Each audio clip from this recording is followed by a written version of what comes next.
सुमनस वन्दित सुन्दरि माधवि चन्द्र सहोदरि हेममये मुनिगणवन्दित मोक्षप्रदायिनि मञ्जुलभाषिणि वेदनुते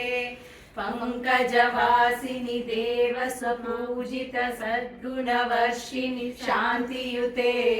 जय जय हे मधुसूदन कामिनि आदिलक्ष्मि सदपालय माम् आदिलक्ष्मि सदपालय माम् आदिलक्ष्मि सदपालय माम् ऐकलिकल्मषनाशिनि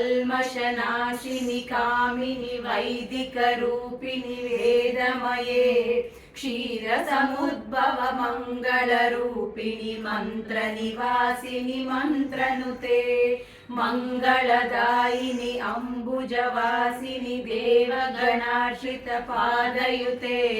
जय जय हे मधुसूदन कामिनि धान्यलक्ष्मि सदपालय माम् धान्यलक्ष्मि सदपालय माम् धान्यलक्ष्मि सदपालय माम्।